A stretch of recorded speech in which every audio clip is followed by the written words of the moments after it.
Cowboy asked for a job, she said. Only if you marry me before sunset. Before we begin, take a moment to comment your city. Where are you watching from tonight? And once the story is over, don't forget to rate it from 0 to 10. Now, settle in and enjoy the story. The summer of 1882 burned hot across the Texas plains when a weary cowboy knocked on the door of the Donovan Ranch. His shirt hung in tatters, streaked with dust and torn seams. Dried blood clung faintly to his calloused hands, and in John Murphy's eyes lay the weight of a past he had long tried to bury. He wasn't there to bargain for pride, only survival. All he asked for was work, any work at all, in exchange for a warm meal and a roof over his head. The door creaked open, and instead of pity, Helena Donovan, daughter of the mayor, mistress of the ranch, met him with a gaze as steady as a drawn gun. Her voice was low, cool, yet laced with something unshakable. You want work here? Fine, but only if you marry me before the sun goes down. For a breathless moment, the world stilled. The wind lashed across the red dirt fields. Sparrows burst skyward, and John felt his heart seized in a grip he couldn't explain. It was a condition so strange, so reckless. It hovered between jest and death sentence, and like John, every soul listening to this tale is left to wonder, why would a woman of power demand marriage to a stranger before sunset? And not a minute later, the man who wanted to leave his past behind. Texas, summer of 1882. The sun hung overhead like a burning torch, scorching the red dust fields until the earth itself seemed to smolder. John Murphy had been walking for 3 days, without a crumb of bread, without a decent drop of water. His horse had fallen dead on the trail, leaving him with nothing but worn-through boots and a reputation that rode ahead of him like a shadow no man could outrun. They whispered it in every saloon and every campfire circle. The man who dropped 3 in Amarillo, the gunfighter who walked away from 10 shootouts. But now, there was nothing left of that legend. Only a body starved near to breaking, and a soul desperate for one last chance to begin again. At last, he stopped before the Donovan Ranch. Fresh-cut fences stood strong. The roof gleamed under the sun, and wide green fields stretched past the horizon. With trembling hands, John raised his fist and knocked, not for mercy, not for charity, only for work, mending fences, tending cattle, anything in exchange for a meal, and a chance to live honest again. The door swung open, the hot wind lifting the hem of Helena Donovan's dress. She stood framed in the doorway, amber eyes fixed on him, reading every scar and every sin carved deep into his gaunt face. John pulled off his weathered hat, bowed his head, and his voice came rough, almost broken. Ma'am, all I ask is one chance. Just one. Silence pressed heavy between them, as if all of Texas itself was holding its breath. And in that hush, the listener can't help but wonder, have you ever wished for just one chance to start over knowing your past might never be forgiven? Helena's brow lifted ever so slightly. A flicker crossed her eyes, part doubt, part iron resolve. A half smile touched her lips, somewhere between pity and strategy. Then, with the heat shimmering around them, she spoke the words that would change everything. You want work here? Fine. But only if you marry me before the sun goes down. Part 1. The Knock of Destiny. Texas, noon. Summer of 1882. The sun hung overhead like a torch suspended in the heavens, burning every blade of dry grass, every weathered plank of fence. The wind carried red dust across the prairie, coating John Murphy's tattered coat and tangled hair. He had been walking 3 days. His boots split open to show swollen toes caked in dried blood. No one wanted a man like him passing through town. Folks lowered their gaze. Shutters closed earlier than usual, and children stopped their play when his shadow stretched across the dirt street. Because his name traveled before him, long and dark. The one who gunned down 3 in Amarillo. The cold killer who walked away from 10 shootouts. But the truth was different. All that remained was a worn-down body, a weary soul, and one quiet hunger. The chance to start again, to live like an ordinary man. That noon his stomach twisted with hunger, his throat raw and sharp as if each breath scraped like a knife. His faithful horse lay dead miles back, leaving him alone beneath a sun that felt heavier than loneliness itself. Ahead stood the Donovan Ranch, fresh fences, a bright roof, wide green fields stretching farther than the eye could see. It was said to be the richest land along Cedar Creek, perhaps the only place left where he still had the strength to knock. Step by step, John approached, every stride burdened like he carried the desert on his shoulders. He clutched the brim of his worn hat, his breath ragged, until the dark wooden door stood before him like the last doorway to life itself. He paused. Part of him wanted to turn back. He knew his name once spoken could slam that door shut, or worse, bring rifles to the window. But another part, weaker yet pleading, urged his hand upward. The knock echoed through the still midday air. Knock, knock, knock. Silence followed, broken only by wind rattling the dry grass. John bowed his head, heart trembling as though the sound itself had struck against his chest. Under his breath, almost to his own soul, he whispered, "Lord, just one chance." The door opened slow.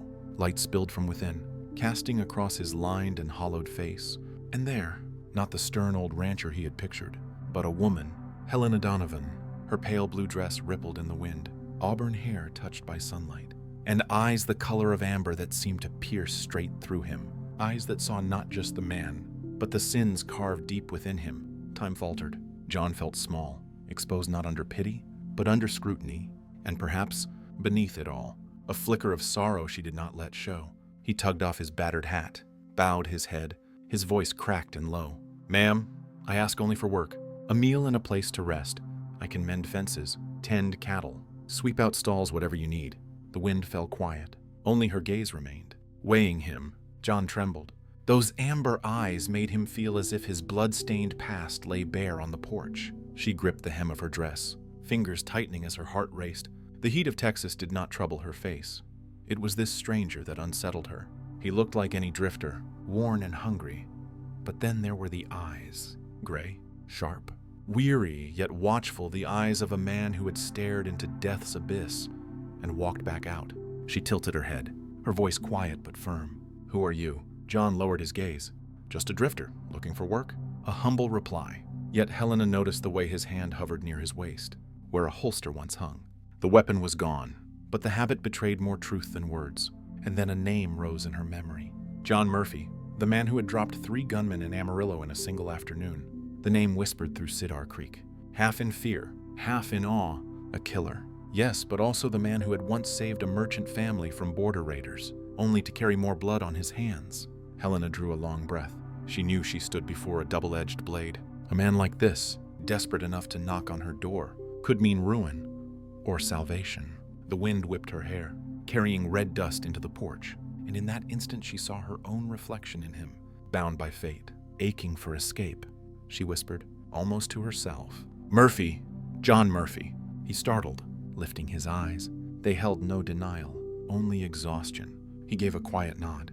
The air grew heavy, as though the Texas sky itself was about to fall. And here, dear listener, you too must hold your breath and ask, if you were Helena faced with a man who had killed, yet had also saved innocent lives, would you close the door, or let him step across your threshold? Helena's fingers curled tight, her pulse hammering. In her mind, she saw a vision of hooves in the distance, dust rising, a storm on its way. She knew the face of that storm, Blackwood, and the men who hunted her. Time was slipping, and the choice she made now would decide everything. She lifted her chin, amber eyes steady as steel in the sunlight. "You want work?" John nodded. Breath caught in his chest. Her voice struck like a hammer blow. "Then you'll marry me. Today, before the sun goes down." The world froze. John stared, stunned, certain he'd misheard. The blazing sun itself seemed to dim, leaving behind only a silence so thick it choked the air. He stammered, What did you say?" Her arms crossed, gaze unflinching. "You heard me? Marry me before sunset or walk away, and never return." His heart pounded hard. 3 days wandering the desert. He had thought he might die alone. But never had he imagined this. A proud stranger demanding his hand not out of love, but of necessity. And from the far horizon came the pounding of hooves, rolling like thunder across the dry land. Helena's whisper cut through the heat like a blade. "They're coming, and I won't let Blackwood claim me like cattle at auction. So choose John Murphy. If you were John, standing there on that burning porch, would you take her hand or walk away into the dust?" Part 2, when the name was spoken. On the weathered porch of the Donovan Ranch, noon sunlight cut through the gaps in the boards, laying streaks of gold across John Murphy's face. He bowed his head, the brim of his battered hat shadowing half his eyes, as if to hide the weight he carried. But Helena saw it all. In those gray eyes lay something that tightened her chest, not only the hard edge of a man who had survived the border winds, but also a heaviness, a storm that hadn't yet passed. She stepped back, her memories stirring with whispers she had heard in saloons and market squares, pieces of stories stitched together like thunder on the horizon. Her voice trembled, though her gaze did not falter. You're John Murphy." The name fell between them like a hammer blow. John flinched, his shoulders drawing tight, then gave a slow nod. No excuse, no denial. The air grew still, broken only by the wind rattling across the red dust fields. Helena felt herself standing at a threshold, not just of her porch, but between two versions of the man before her, murderer or savior. And you too might ask, if you stood before a man with blood in his past, yet mercy in his deeds, would you look on him with hatred or with a fragile hope? John's voice came rough, as if dragged over gravel. Yes, I'm John Murphy, but I've been trying not to be that man anymore. Helena's fingers gripped the edge of the doorframe. That name John Murphy was no stranger. It had traveled the length of Texas, told around fireplaces and whispered over whiskey in Cedar Creek. Some called him the demon of Amarillo, the cold hand that dropped 3 men before they could even breathe. Others swore a different tale that he had drawn to stop raiders from slaughtering a merchant's family, that he had been the line between life and death for the innocent. 2 stories, 2 blurred lines, a killer or a reluctant guardian. She remembered a market day when an old woman hissed, "John Murphy brings death. Where he walks, blood follows." Yet a young ranch hand had snapped back. No, he shot those men because they meant to harm women and children. That's justice, not murder. And now here he stood, not a legend, not a shadow, just a hollow man, trembling, asking only for work. Helena swallowed hard. Her voice came low, as though asking herself more than him. "Did you truly kill them?" John closed his eyes. The lines on his face deepened, as if each life taken had etched its scar there. His reply was heavy, deliberate. "Yes, but I didn't choose it. I only survived." Helena's breath caught between fear and sympathy. Was he the devil people feared? Or the only man alive who had defied fate as she longed to? He did not look away. His gray eyes met hers, cracks and wear laid bare. Not the eyes of a blood-hungry outlaw, but of a man who had seen too many fall. Too many days decided by the draw of steel. Her throat tightened. This was no legend, no cold killer, just a man driven into corners, forced to bloody his hands, condemned to wear the brand of murderer, though all he longed for was a place to lay down his gun. His voice came low, dropping like stones onto the porch boards. "You see it, don't you? I don't deny it. But I'm tired. All I want is honest work. I'll muck the stalls, mend the fences, haul wood, anything, so long as I never have to draw iron again." For a moment, Helena felt herself mirrored in him. Another soul bound by chains not of their choosing, aching for a way out. The hot wind swept dust around them, as if trying to veil the fragile instant they shared. But in John's eyes, she glimpsed something real and ache to be reborn.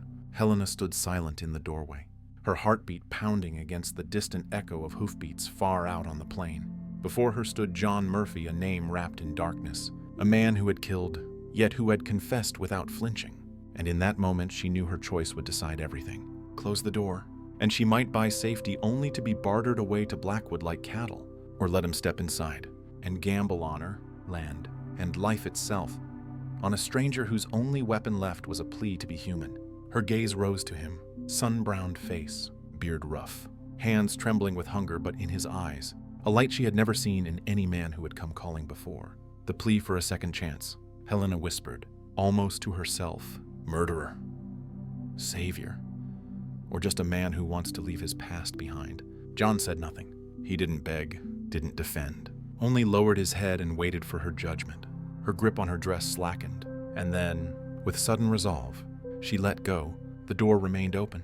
Her amber eyes flashed with steel. She had made her choice, and that choice would set them both on a road with no return. Part 3. The Strange Proposal. A dry wind rolled up from the south, sweeping red dust across the Donovan porch where John and Helena faced one another. Out on the horizon, columns of dust rose higher, thicker, the unmistakable sign of riders at a hard gallop. Helena narrowed her eyes. She knew those riders, Blackwood and his men. Her heartbeat hammered against her ribs, yet her face stayed calm, hard as the cedar beams above her. Beside her, John shifted, his hand twitching toward his hip, where once a revolver had hung like a second skin. But now there was nothing there but an empty belt and an emptier past. In that instant, Helena saw her fate plain as day. If she yielded, in minutes Richard Blackwood would ride to her porch, claim the right her father had bargained away, and drag her off like chattel. No one in Cedar Creek would dare oppose him, no one except the hollow, haunted man standing before her. John lifted his head. His voice was low, rough, tired but sincere. "All I ask is a chance to start over, a job." "Ma'am, I don't aim to trouble anyone." Helena studied him. In those storm-gray eyes she glimpsed both darkness and light. And then, like a spark in dry grass, A thought struck her wild, reckless, but clear. She whispered, each word cutting the air like a blade. You want work here? Fine. But only if you marry me. Today, before the sun goes down. John froze. The dust gusted past, scattering dead leaves as though the whole world hushed to wait for his reply. He stood nailed to the porch boards, her words echoing through his skull. Marry me today. Before sunset, in all his drifting years, John had heard his share of desperate bargains trading a man's life for gold. A man's gun for mercy, but never had a woman he'd just met offered such a condition. He gave a dry, bitter laugh. His voice cracked like desert sand. You're jestin'. I came asking for work, not a wife. But Helena's gaze did not waver. Her face was firm, though her hand trembled against her skirts. She knew he could turn and leave her standing alone. But if she didn't take the risk, Blackwood's chains would close forever. This isn't a jest, she said, her voice even though it quivered inside. You've got two choices. Marry me before sundown or ride away now. And if you leave, no one will stop Blackwood from taking me like a debt paid. John stepped back, his fist clenching tight around the brim of his hat. In his mind flared the ghosts of the past, gunsmoke curling, bodies falling, his hands blackened with blood. He had sworn never again to pull another soul into his storm. And now this woman. She was asking him to carry her fate as his own. His chest tightened. Did he have the right to bind her life to his? When all he brought was ruin, he raised his eyes, torn gray beneath the sun. And Helena knew he was teetering on the razor's edge between escape and destiny. The hoofbeats pounded closer, shaking the air. Helena clutched the doorway, her voice dropping to a secret she had never told another soul. Do you know why I need you to marry me today? John Murphy. John's brows knit. He said nothing, only listened as the sound of horses swelled and the dust on the horizon thickened to fire. Helena drew a sharp breath. Because my father sold me to Richard Blackwood. John's eyes darkened. She swallowed hard and pressed on. My father lost everything to cards. Blackwood took the debt and demanded me. And this ranch in payment. Today, he comes to collect.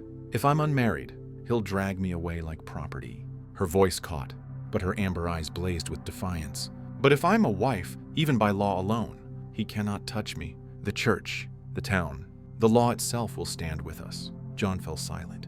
He had seen ruthless bargains before, lives traded like cattle. But never had he heard a woman speak of herself as a debt to be claimed, and it cut him deeper than any bullet. The faces of the innocent he had once failed to save rose up from his memory, their cries like echoes on the wind. Helena stepped closer, her hand brushing the scarred skin of his arm. I don't need a savior. I need a husband, even if only in name. Hate me if you must. Leave me once this storm passes, but if you'll marry me before sundown, you'll free me from chains I can't break alone. John gripped his hat tight, as though holding the weight of her whole life in his hand. The torment in his eyes hardened, sharpened until at last, a spark of something fierce lit within them. The hoofbeats thundered at the gate. The sun sank westward, bleeding red across the grassland. John stood like a mountain, bearing storms on his shoulders, two voices warring in his heart. You are not worthy. You've only sown death. But if you turn away, she is lost. Helena's hand trembled on his arm, her gaze unwavering, not pleading, but daring. Will you stand, or will you flee? John closed his eyes, and in that darkness, the old ghosts returned the merchant who'd fallen under fire, the woman's cry as she clutched her child, a life of guilt, a trail of blood, and now, one chance to turn it into something else. He opened his eyes. The fire of evening caught them, steel gray burning like flame. His voice rolled deep, like a vow carved into stone.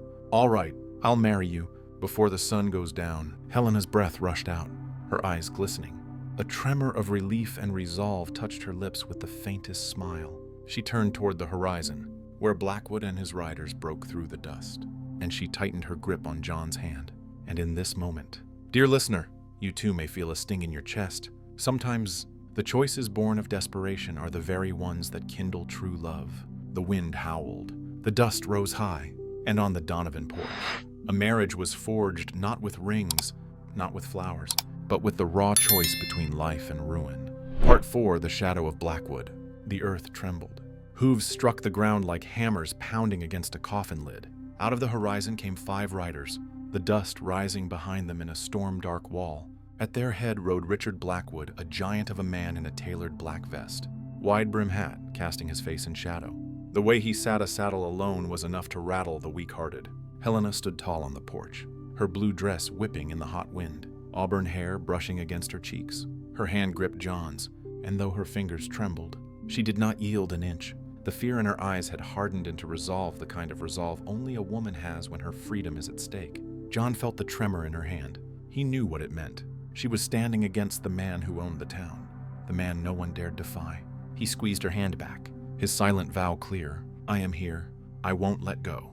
Blackwood pulled hard on the reins, his stallion rearing, its cry splitting the air. Dust rolled in thick around the Donovan porch like a death shroud.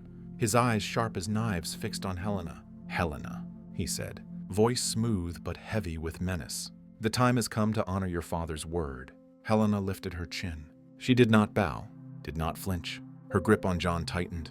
In this moment, dear listener, you too must hold your breath. For here stands a lone woman daring to defy the most powerful man in Cedar Creek. Will she bend, or will she carve a new fate? The wooden door creaked in the wind. Knocking against its frame, Blackwood sat tall in his saddle, cold eyes locked on her, a smile twisting cruel at the edges. You know the bargain, Helena. Your father promised me this land, this house, and you don't make me take what is already mine. John tensed, every instinct urging him to step forward, to shield her. But Helena spoke first. Her voice rang sharp and clear, a bell tolling through the dust storm. You're too late. Blackwood, I already have a fiancé. Silence fell, so heavy it pressed against the chest. A single hoof scuffed the gravel, sharp as thunder. Behind Blackwood, his men stirred, muttering disbelief. Blackwood's brow furrowed. What did you say? Helena pulled John closer, her amber eyes blazing. This is my betrothed, John Murphy. The name cracked through the air like lightning. John stiffened, but did not pull away. He stood straight, storm-gray eyes fixed on Blackwood. And in that moment, both men knew the game had changed. Blackwood laughed, a laugh empty of joy, dark as a buzzard's cry circling the sky. It echoed across the porch, then cut short, leaving only the shadow in his eyes. He swung down from his saddle, black boots grinding into the dust. Each step thudded closer, pounding like nails into the Donovan porch. Helena stood firm, still holding John's hand as though it was the chain that kept her upright. Blackwood's gaze swept over John, his hollow face, his torn boots before rising back to his eyes. His voice came low and sharp. John Murphy, I've heard of you. The butcher of Amarillo. I never thought Helena Donovan would stoop to claim a killer. John said nothing at first, his jaw clenched, the scars at his wrist twitching, storm brewing behind his silence. At last, his voice came like stone cracking under weight. Maybe I am. I've done things I'm not proud of. But you should know one thing. Blackwood, I don't scare easy anymore. The air thickened. Blackwood's men tightened their reins, ready for the signal. Blackwood smirked, though his smile cut sharp. Then you'll learn fear again. Murphy, soon enough. And you, too, must feel it now, the air splitting between two wolves. One bloated with greed and power, one cornered, yet unbroken. Who will strike first? Helena's hand squeezed John's, her whisper slipping through clenched lips, trembling yet fierce. Don't back down. If we give an inch, we lose everything. The Texas sky bled into copper and fire as the sun sank. Wind whipped the dust into a storm that circled the porch. 3 figures locked in a standoff. Blackwood's eyes pinned Helena. You think the town will honor this farce? A woman defying her father, defying me, to choose a hunted man. They'll laugh you down. Helena's lips curled into a blade's edge. Let them laugh. Better a wife to a man with shadows than a slave to you. She raised their joined hands to her chest, amber eyes shining like fire. Her voice rang with steel. John Murphy is my betrothed. Before God, before this land. Before you, Richard Blackwood. The words cracked like a judge's gavel. Blackwood's riders muttered, some chuckling, others frowning. But Blackwood's gaze only darkened, his silence sharp as the desert night. He stepped closer, whiskey on his breath, venom in his voice. You'll regret this. Murphy, I swear it. You've stepped into a war you cannot win. John did not blink. His voice was steady as iron. Maybe, but at least I chose the right side. Blackwood leaned back, lips twisting into a cold laugh. He snapped the reins, and his riders wheeled their horses. Dust boiled around them as they pulled away. His parting snarl carried on the wind. This isn't over. Helena leaned in close, her whisper cutting sharp against John's ear. Then, we need to reach the church before the sun goes down. Part 5. The race through red dust. Helena swung herself onto the back of a wiry bay mare, skirts flying, her face taut with fear yet lit by a fierce resolve. John, though half dead from hunger and weariness, seized the reins of a wild, restless alazon.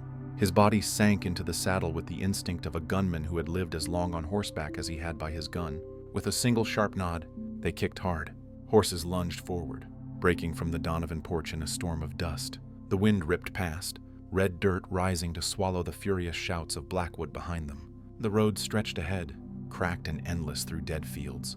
The sun was dropping fast, pouring its fire across Helena's hair until she looked like a flame burning its way into the storm. John glanced her way. She was fighting her mount with every ounce of strength, hands delicate yet unyielding. He realized then she wasn't only riding to escape. She was riding for freedom. Behind them came the thunder of hooves, pounding like war drums, closing fast. John risked a glance back. Blackwood and 4 riders driving hard, their dust rolling in waves, their whips slicing the air like demons screaming. "Stay close to me," John roared, his voice cutting through the gale. Helena gave a sharp nod. Her amber eyes locked ahead on the spire of Cedar Creek's church, just visible in the distance like a white arrow piercing the sky. Time was their enemy now. The wind tore Helena's hair loose, snatched tears from her eyes. She did not wipe them. They were tears of desperation and release, tangled together with every hoofbeat. Ahead was freedom. Behind was the chain. Between them, only the race through red dust. The sun dipped lower, bleeding across the prairie, painting it in fire. The ground quaked under pounding hooves, dust boiling into a copper haze. Helena bit down hard, knuckles white on the reins. John leaned low, muscles straining like iron cables, his eyes flicking in every direction for cover, for danger, for the flash of steel in pursuit. From behind came Blackwood's voice, cutting cruel through the roar of wind. "Helena, you think that butcher can save you? He's nothing but blood and shadow." His laugh knifed through the dust. John looked back, his gray eyes sparking like flint. In the storm he saw Blackwood closing, a silver pistol catching the sun in his hand. "Down," John barked.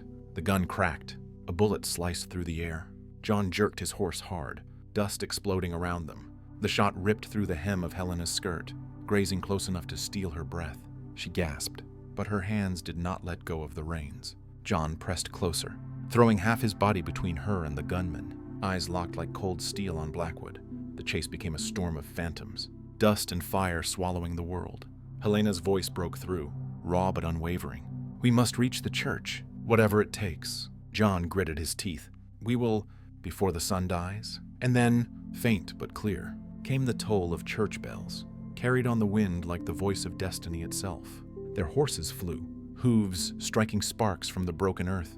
Helena clung tight, her green skirt snapping like a banner in the gale. Beside her, John's broad shoulders hunched low, every muscle burning, every sense alive. The gap narrowed. Blackwood's black stallion screamed, mane wild as smoke, closing with terrifying speed. He raised his second pistol, bellowing through the storm. "You can't run. Helena, you belong to me." Helena twisted in her saddle, hair tangled in the firelight of dusk, her voice a blade flung back. "I belong to no man. Blackwood, not you, not ever." John leaned toward her, his voice low, steady, fierce. "Don't look back. Look at me." And in that breath of dust and fire, she did. Her eyes locked on his storm-gray gaze, not just the eyes of a killer, but of a man who longed, desperately, to be trusted once more. Their hands brushed in the chaos, only a fleeting touch, yet strong enough to still the world around them.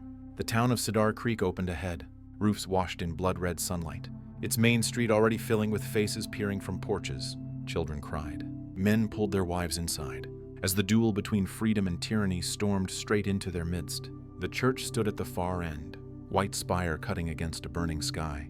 Its bells tolled, each note like a summons from heaven. Helena shouted, her voice breaking with the wind. "We're almost there," John's stallion screamed as he yanked the reins, dirt exploding beneath hooves. He looked back. Blackwood was close, pistol raised high. The silver barrel gleamed. "Down." John roared again. The gun fired. Wood splintered as a bullet smashed the signboard of a shop front, showering the street in fragments. Townsfolk scattered. Ducking for cover, John wrenched the reins, forcing his mount up the steps of the church. Helena's mare stumbled, then leapt after, hooves clattering on the stone. Reverend McAllister stood framed in the doorway, his face calm, his eyes steady as the light of heaven in the storm. The bells thundered above, drowning the chaos. John leapt from the saddle, his hand catching Helena's as he pulled her down. Together, they stumbled up the wooden steps, the dust storm chasing them, Blackwood's rage boiling at their backs. And there, at the doorway of the church, their flight ended. not in silence, but in the peal of bells, as destiny itself held its breath. Part 6, The Father and the Debt of Blood. The church bells still tolled, red dust swirling as John and Helena stumbled onto the wooden steps. Before Reverend McAllister could lift his hand in welcome, a rough, hoarse voice rose from the far end of the street, louder even than Blackwood's pounding hooves. "Helena!" The sound stopped her cold. She turned, and her heart dropped like a stone.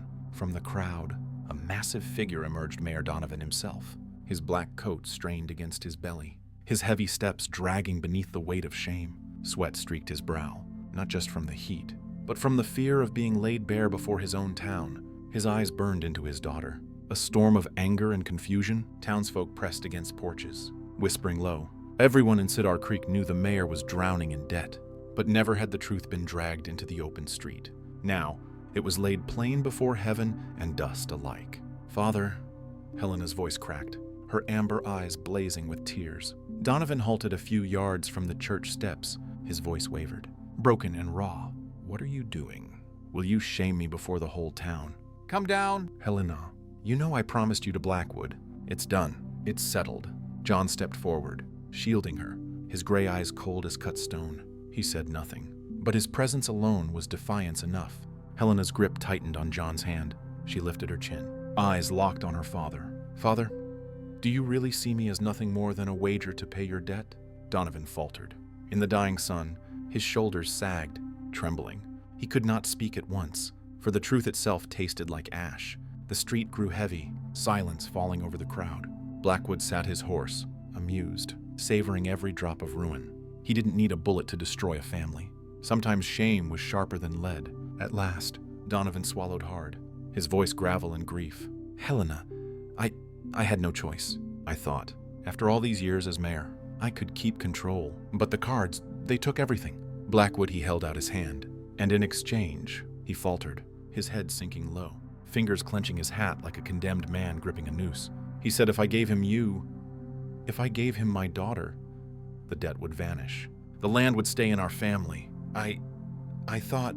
Helena's laugh came bitter, choked with tears, rolling down her dust-stained cheeks. "Our family. Did you ever once think of me? Or am I nothing but a coin on your table? Am I still your blood, father, or just your price?" The crowd murmured, faces pale, women holding their children close. Donovan stood bowed, his shame naked in the setting sun. John's hand closed firm over Helena's trembling fingers. His voice rang steady, deep, unyielding. A father's duty is to protect his daughter, not sell her like a horse from the pen. Donovan flinched, meeting John's stare with eyes that flickered between rage and humiliation. Helena's cry tore through the dusty air, echoing off every porch. "You sold me, but I am not a debt to be paid. I am a woman, I am your daughter." The street held its breath. Helena stood tall on the church steps, fragile yet blazing, her eyes lit like a final flame against the storm. Below, Donovan bowed his head, the weight of his sins bowing him lower than any man in Cedar Creek. Blackwood remained astride, eyes sharp as daggers, lips curling into a vulture's grin. He spoke, voice dripping like poison. "You hear that? Helena, your father himself admits it. You belong to me. No outlaw, no drifter. We'll change that." Donovan winced, face contorted with shame. Helena stared at him, her heart breaking as she searched for the father who once held her hand at the creek, who once lifted her high above the fields. But he said nothing. Sweat trickled down, his silence cutting deeper than any blade. John stepped forward, shoulders broad, voice deep as thunder.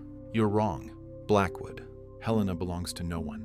Not her father, not you, not even me. She belongs only to herself." The crowd stirred. Men nodded under their hats. Women clutched their children tighter. For the first time, Cedar Creek saw not just defiance but freedom, standing in the form of a daughter who would not bow. Helena's voice shook, but she forced it out, her eyes locked on her father. "Father, if you won't stand with me now, then I'll consider myself fatherless." Donovan trembled, his eyes glistened, and the proud mayor looked no different than a beggar, hollowed and broken. The sun cut his face in half, showing every line etched by pride and ruin. Before him stood his daughter, eyes fierce, tears burning, and behind him loomed Blackwood's shadow, cold and merciless. Blackwood's growl tore through the silence. "Donovan, you know what you must do. Hand her over, or your debt will bleed you dry. I'll take your land, your house, and your seat as mayor." The crowd gasped. They knew Blackwood's words were no bluff. Donovan's lips quivered, and for a moment, his mind drifted back to the image of his little girl chasing butterflies through the fields, her laughter ringing, calling father. Now she stood above him, fire in her eyes, tears on her cheeks. Because of him. Her voice broke him. If your title means more than your daughter's freedom, then let me go. But from this day on, I have no father. The words pierced him like a blade. Donovan staggered, chest heaving, eyes wet. In that moment he understood. No title, no coin. No land was worth losing that sacred word, father. He spun toward Blackwood, his voice cracking yet firm, strong enough to shake the street. No, you will not take my daughter. The debt is mine, and I'll bear it. But she is not yours to claim. The crowd erupted in murmurs. Disbelief, then awe.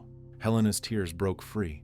She covered her mouth in shock. John's hand settled on her shoulder, his gray eyes flashing with rare light. Blackwood's face twisted in rage, his voice a growl.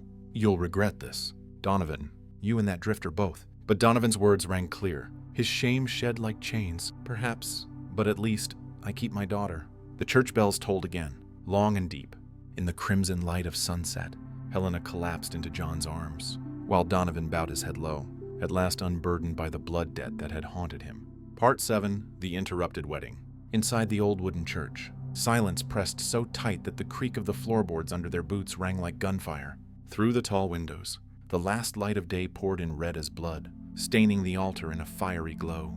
That light caught Helena's face, and her amber eyes burned with tears and iron resolve. Reverend McAllister stood at the pulpit, a worn Bible trembling in his hands, though his voice was steady as stone. We are gathered here, in the sight of God, to join John Murphy and Helena Donovan in holy matrimony. His words rolled through the sanctuary, mingling with the wind that howled beyond the broken plains. Helena gripped John's hand. His was rough, scarred by years of gunpowder and hardship, yet it carried a warmth she had never known. John looked at her, lips trembling. He had never dreamed of marriage, never thought he'd stand inside a church with sunset at his back and a woman brave enough to risk her soul on his battered name. And in his storm-gray eyes, for the first time in years, there flickered something new hope. The Reverend's voice deepened, echoing like a tolling bell. In sickness and in health, in joy and in sorrow, do you vow to remain until death parts you? The air froze. Helena lifted her chin, voice breaking but clear. I do. John opened his mouth, and the church windows shattered. A shot cracked the silence. Glass raining down like falling stars. A bullet slammed into the wooden cross, splintering it in a burst of dust. Helena screamed, and John wrapped her into his chest. The church doors burst wide, wind and red dust pouring in like a storm. The shadow of riders filled the entry. At their head was Richard Blackwood, face burning with rage, eyes like knives. Beside him stepped a tall, gaunt figure with a scar carved across his cheek. Jake Morrison, a bounty hunter John had prayed never to see again. Morrison sneered, his voice hissing through broken teeth. Forgive me, Reverend, but this wedding ends here. Helena's grip on John's hand tightened until her knuckles whitened. She felt the steel of his fingers lock back his body, shifting, shielding her completely. His gray eyes locked on Morrison, and the ghosts of blood and smoke surged back like an old nightmare. Blackwood's voice thundered under the vaulted beams. Helena Donovan cannot marry a murderer. I've come to set things right and take what is mine. Mayor Donovan shrank against a pillar, shame carved into every wrinkle of his face. He dared not speak. Reverend McAllister stepped forward, white hair whipping in the storm, Bible raised high. This is the house of God.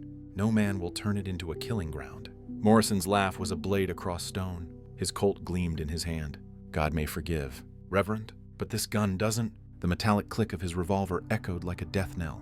Families huddled in corners gasped, some whispering prayers. Helena's voice trembled, her words for John alone. Do we still have time? John never looked away from Morrison. His voice came low, cold as iron yet steady as a vow. We'll finish this, even if it means marrying under fire. The wind shrieked through the shattered windows, carrying with it the smell of dust and powder. Morrison raised his gun, lips curling. Long time. Murphy, I thought you'd laid your weapon down. But blood follows a man even into a church. John's hand lifted Helena gently back, guiding her behind the altar rail. His eyes burned like a storm breaking.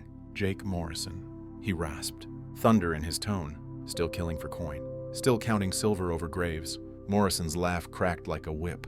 And you, a wolf in a wedding coat, pretending you're a man who deserves love. Helena stepped out from behind John, eyes flashing like fire. Her voice rang over the storm. He is no wolf. He is the only man who stood between me and every one of you. And I choose him." Her words struck the rafters, silencing even the murmurs of the crowd. Morrison's smirk faltered, if only for a moment. John looked at her, chest tightening, a vow unspoken sealing itself into his soul. "I will not let her fall." A stillness fell, heavy as the grave. Then Morrison spat his curse. "Then die together," the colt roared. John's hand flashed like lightning, his revolver leaping free. 2 shots split the air, their echoes shattering across the pews. The stench of powder and splinters of wood filled the sanctuary. Morrison staggered back, blood blooming across his chest, yet still grinning through broken teeth. "Well done, Murphy. But until one of us is gone, this wedding, it won't stand." John's chest heaved, sweat and grit streaking down his face. He wasn't just facing Morrison, he was facing the shadow of his own past. "Stay back," John barked as Helena moved, but she shook her head, her eyes fierce through tears. "If I must die, I'll die as his wife. Reverend, finish it."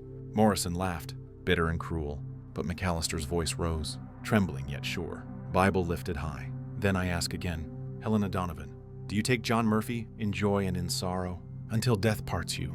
"I do," Helena cried, tears streaming. The Reverend's eyes turned to John. John's vision blurred, but in Helena's gaze he saw salvation. A single tear slid through the dust on his face. "I do." The gunfire erupted again. Morrison lunged forward, his revolver blazing. John fired back. 2 shots cracked as one, thunder tearing the sanctuary apart. Morrison crashed to the floorboards, his blood soaking into the old church wood, his hate frozen in his lifeless eyes. Smoke curled in the dying light. Reverend McAllister lowered the Bible, voice ringing like a benediction. "Then I pronounce you husband and wife, and in this moment, dear listener, you cannot help but weep, for a wedding was made not beneath flowers and song, but beneath smoke and blood, and perhaps it is that very fire that proves love's truth."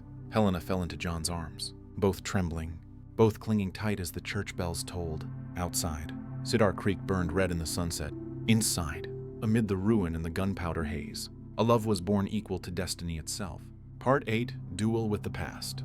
Gun smoke lingered in the air, curling like ghostly mist through the shattered windows. Red dust sifted into the church, swirling in the shafts of dying light.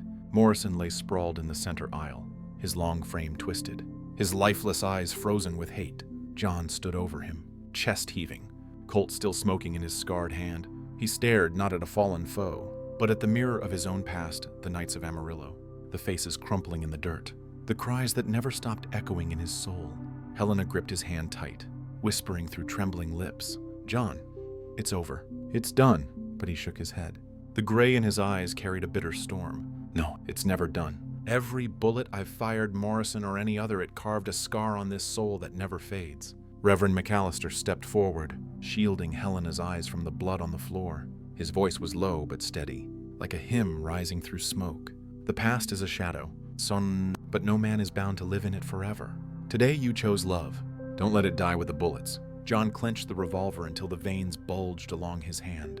His whole life had been caged inside this piece of iron, his survival, his damnation, his chain. Outside, hoofbeats pounded still. Blackwood was not gone. His voice carried through the broken doors, sharp as a whip across the sanctuary. "Murphy, you can kill Morrison, but you'll never kill your past. Amarillo, El Paso, Santa Fe, how many graves lie behind you? And you think you deserve to marry Donovan's daughter." Each word slammed into John like hammer blows. His breath stuttered. Faces rushed back, widows wailing, children staring at their father's body. His own hands drenched in smoke and blood. His shoulders shook. Blackwood was right.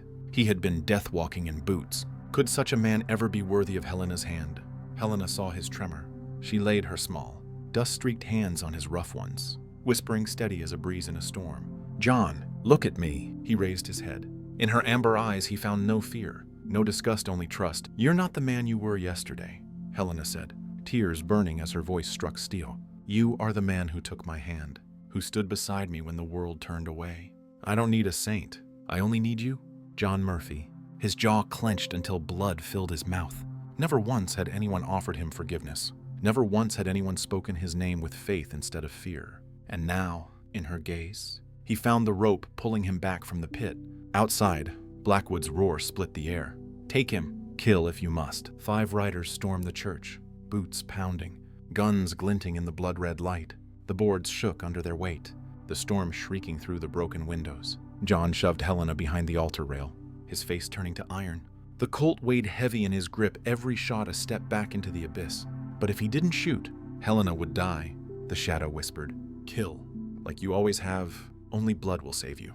Helena clutched his sleeve, her voice breaking yet fierce. John, you don't have to be that man.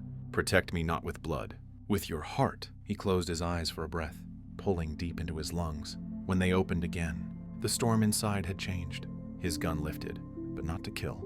He fired at the floorboards before the first man's boots. The blast split the air, wood splintering, the rider sprawling backward in shock. The other four froze, sweat trickled. They saw in his eyes not only the killer's edge, but a will unbending a man who would shoot if he must, but not for slaughter. Blackwood's scream rose from outside, teeth grinding with rage. You think you can escape blood? Murphy, you were born to kill. For the first time that night, John allowed a bitter smile. His voice rasped low, steady. No, I was born to protect. The earth itself seemed to shake as Blackwood spurred his stallion up to the shattered doors, his silver revolver gleaming in the last rays of dusk. He bellowed, fury spilling. You can scare my men, but you'll never scare me. Bring Helena out, or I'll burn this church to ash. John stepped forward, slow and sure, down the wooden steps. The Colt hung heavy in his hand, like the weight of every sin he'd carried. Helena rushed to stop him, but he brushed her back gently, his eyes softening for her alone. This is for you, for us. The crowd lining the street held their breath, dust swirling around them, the whole town frozen in judgment. Blackwood leveled his silver gun at John's chest. His voice was venom. You are a killer. Murphy, you don't deserve to draw breath in my world. John lifted his Colt, but not to his enemy's chest. His voice cracked through the storm, hoarse yet unshakable. Yes, I've killed. My hands carry blood. But tonight, I end it. If I fire now, this will be my last bullet, and it's for my past, not my future. The guns roared as one. Flames split the dusk. A gasp swept the street as Blackwood staggered, eyes wide.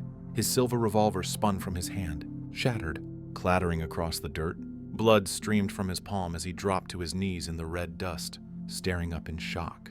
John lowered his Colt, smoke curling from its barrel. He had not taken a life. He had broken the chain. Helena ran to him, tears streaming, throwing her arms around his chest. Her voice shook, half sob, half triumph. You chose. John, you won not with blood, but with your heart. The church bell tolled, rolling through the twilight. John slid the Colt back into its holster, whispering through the dust. From now on, it's only iron. You, Helena, you are life. Part 9, when justice stepped in. Cedar Creek held its breath in the silence after John's last shot. Blackwood knelt in the dirt, blood dripping from his shattered hand, his silver gun lying useless in the red dust. The sunset carved his face into ruin, a man once swollen with money and power, now stripped bare before his own town. John stood tall, breath ragged, but his Colt was already holstered. He had chosen another path, yet the choice was not finished, for Blackwood still lived, and his men hovered at the edges of the street, eyes shifting, waiting for his command. Then, from the far end of town, thunder rose again, not from Blackwood's riders, but from hooves pounding in unison. A sharp whistle cut through the air, shrill and commanding. Faces in the crowd turned, and fear gave way to hope. Sheriff Williams rode in, his duster whipping in the wind, 2 deputies flanking him with rifles ready. The trio burst into the square like a hammer of law against dust and chaos. Williams swung down, boots hitting earth with the weight of final judgment. His voice boomed across the silence. Enough. Lay down your weapons. Blackwood's men faltered. A few half lifted their guns, but froze when the deputies leveled rifles straight at their chests. Murmurs rippled through the townsfolk's sobs of relief, whispers of awe. Blackwood tilted his head back, a rasping laugh spilling through his cracked lips. Williams, too late. This town knows Donovan owes me, his daughter. His land, they're mine by right. The sheriff's brow furrowed, eyes narrowing sharp as steel. No, Blackwood. The whole town just saw you hire a killer, shatter God's house, and threaten Cedar Creek with blood. Your reign ends here. Helena clutched John's hand, and for the first time, in John's weary eyes there flickered something fragile yet alive. Trust that justice had not yet died in this land. Williams strode forward, boots thudding heavy on the broken boards. His gaze bore down, unflinching, as he declared, Richard Blackwood, I arrest you for bribery, for hiring killers, for riot and bloodshed, and for threatening the people of Cedar Creek. A deputy stepped up, iron shackles gleaming. The crowd stirred faces once bent low in fear, now lifted with hope. Blackwood sneered through his pain. A mob of dirt farmers won't save you. My gold will buy every judge from here to El Paso. This gutter town can't touch me. Sheriff Williams crouched low, eyes locked to Blackwood's. His voice slowed, heavy, every word like a nail. You don't need a distant judge. These people are witness enough, and one shot fired in God's house is all it takes to chain you. The deputy snapped the cuffs over Blackwood's wrists. The clink of steel rang out like a funeral bell for his empire. Helena's eyes welled. For years, she had lived under Blackwood's shadow, the man who had owned her father's debts, who had marked her as property. Now, as chains bit into his wrists, her tears fell, not from fear, but release. John slipped an arm around her shoulders, whispering low, "He'll never touch you again." "Not ever," Blackwood thrashed, his roar filling the square. A wounded beast cornered at last. "Murphy, Donovan, you'll both regret this. Bind me today. But my ghost will haunt this town forever." Sheriff Williams drove a hand onto his shoulder, forcing him down into the dirt. His voice rang ironclad. "No ghost lives long under the light."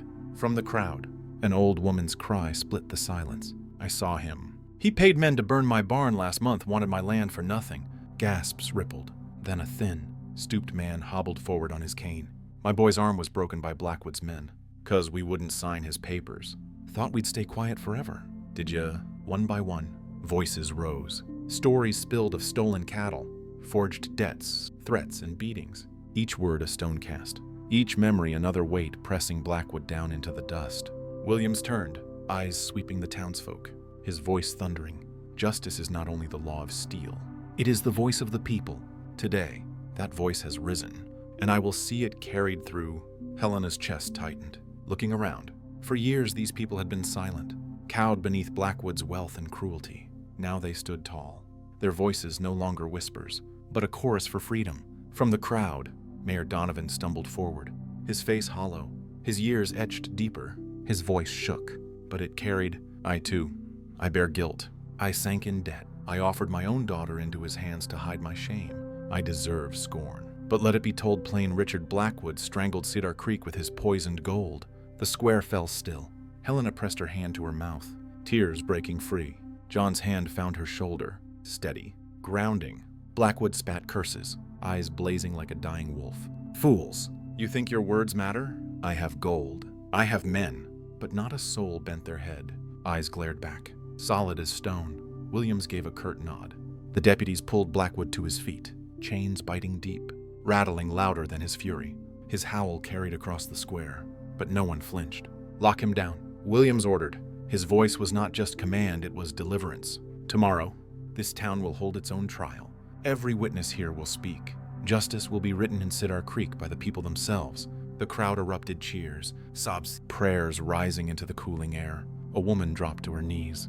Thanking God, men raised fists skyward, and the wind carried their voices. Mingling with the evening bells of the church, not a dirge of death, but a hymn of beginning.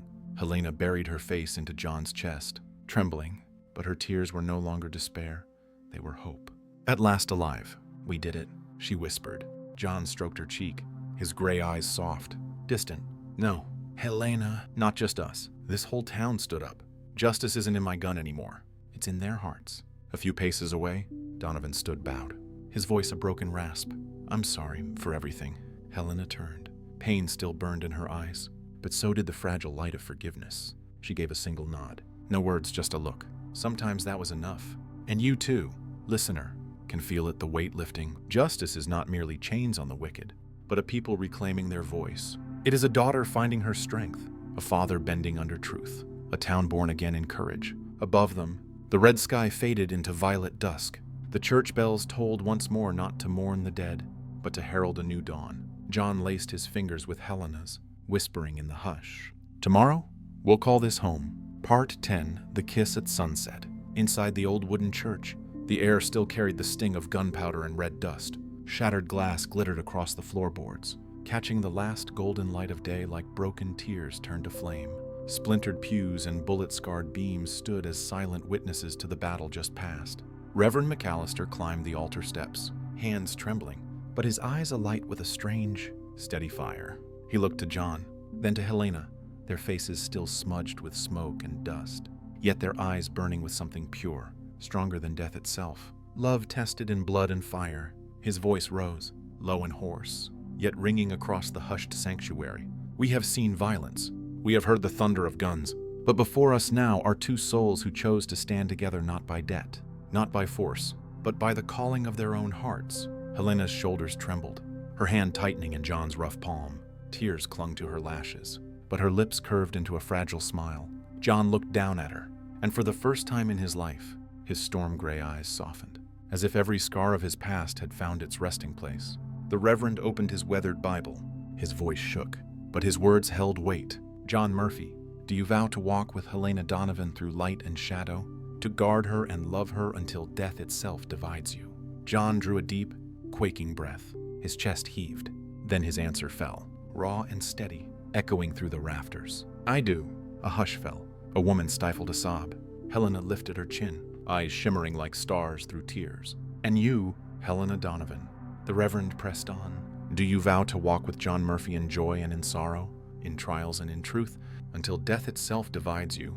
Helena's throat caught, but her words rang clear. I do. A shaft of dying sunlight cut through the shattered window, bathing them in a strange, fiery halo. The Reverend drew a long, weary breath, as if gathering every ounce of strength left in his old lungs to bless this moment. Outside, the evening wind whispered through broken panes, carrying the smell of dust and gun smoke. And yet, it was no longer fear, it was the backdrop of something holy, a wedding sealed in ashes and sunset. Then, McAllister declared, each word slow as a hammer strike on the soul. Before God, before this town, and before the scars life has carved upon you both, I pronounce you husband and wife, not bound by chains, but by choice, not by debt, but by love. Silence reigned. Then a child's hands clapped once, startled, before falling quiet. But the sound was enough, it loosened something in the hearts of all, for what stood before them was truth itself. They had fought for this love, and it had endured. Helena turned to John, tears streaming through the dust on her sunburnt cheeks. Her whisper carried only to him. When you first knocked at that door, I never thought I'd find a home in your eyes, but now I know home is here. John bent, his forehead pressing to hers. His voice trembled, but every word was iron. And you are the only reason I want to see tomorrow. And you, listener, may feel your own eyes sting for what could be more beautiful than two broken souls daring to choose each other. Even while the world lay in ruins, the Reverend shut his Bible, eyes wet, his voice soft with benediction. You may now kiss the bride. A breeze slipped through the shattered glass, stirring the ragged curtains. The last beam of sunlight fell across them, painting their embrace in gold and crimson. John lifted a calloused hand, tracing the curve of Helena's cheek. His rough fingers trembled. He searched her tear-bright eyes that held both pain and hope, and she gave the faintest nod. He leaned down. The kiss was gentle, but it set the world alight, not with sweetness, but with everything they had endured. Gunsmoke, blood, dust, and the desperate hunger to begin anew. A kiss not of roses and violins, but of survival and resurrection. The townsfolk broke soft sobs, a ripple of applause that swelled into thunder. An old woman whispered a prayer. Children giggled. Men wiped at their eyes unashamed. John drew back just enough to rest his forehead to hers, his whisper ragged but steady. From this day forward, you'll never be afraid again. I'll be your home, come what may. Helena smiled through her tears, fragile but radiant as dawn. And I'll be the light that leads you out of the dark. Outside, the last of the sun slipped beneath the Texas horizon, painting the sky in red and violet. The town held its breath, bearing witness to a love born from fire. The church doors creaked open, letting in the cool evening air. John and Helena stepped out hand in hand. The square was packed with townsfolk, their eyes wide with awe. To them, he was no longer the killer of Amarillo, and she was no longer the mayor's pawn. They were simply man and wife, scarred but chosen, stepping forward together. A woman's voice cracked with tears. God bless you both. An old rancher raised his hat. Cedar Creek's never seen justice come alive like this. Maybe it finally has. Applause spread like wildfire, rolling across the square. Helena buried her face in John's chest, while he gripped her hand as if to brand this moment into eternity. From the edge, Sheriff Williams stood quiet, his weathered face lit with hope. His words rumbled like prophecy. Darkness still lingers, but tonight, Cedar Creek has found its light. Helena lifted her face, whispering through her smile. We've come to the end of the road. John, he shook his head, voice husky but warm. No, Helena, this is just the beginning. The final sliver of sun sank. Two figures, hand in hand, walked into the twilight, leaving behind the church scarred by bullets and smoke, walking instead toward a future they would build together. The church bell tolled, deep and long, not for death this time, but for blessing. Epilogue, Seeds in the Morning Light. 3 months after that fateful day in Cedar Creek, the Donovan Ranch no longer wore the color of sorrow. The morning breeze carried the scent of wet earth after a night's rain, the sweetness of new grass, and the proud crow of a rooster echoing across the wooden yard. John sat on the porch, his sun-darkened hands holding a small burlap sack of seeds. His shirt, though faded, was clean. Beside him, Helena stepped out, her simple dress smudged with soil, her brown hair tied neatly down her back. She smiled and placed a small spade into his palm. "It's time to plant." "Mr. Murphy," she teased, her voice light as dawn. John chuckled, a sound Cedar Creek had never once expected to hear from the man they had once called the killer of Amarillo. Together they knelt along the freshly turned earth. Seeds fell from their hands like whispered prayers. John pressed the soil gently over them, while Helena sprinkled water from an old tin can. The rising sun spilled across their shoulders, catching the sweat on their brows, not the sweat of battle, but of work, of life, of beginning again. Helena looked up and caught John watching her. She reached for his hand, squeezing softly. "Do you see it?" she whispered. "We're not just planting seeds, we're planting a new life." John turned his gaze to the dark furrows of earth, then toward the horizon where the sky bloomed gold. And deep inside, a voice rose within him, unfamiliar yet profoundly true. "This is the only violence I'll ever choose again, the violence of life itself, as a seed splits its shell to reach for the light. And you, listening now, may feel your heart soften for after all the gunsmoke and blood. True healing has always lived in the smallest of things, a seed, the morning air, and the quiet promise of tomorrow." John leaned close, his voice low, roughened by years of dust but tender now. "Bem-vinda à minha vida. Welcome not only as my wife, but as the springtime of my soul." Helena rested her head against his shoulder, eyes closing in peace as the land around them stirred awake. And there, just beyond their hands, the first fragile green shoot broke through the soil, small, trembling, but alive.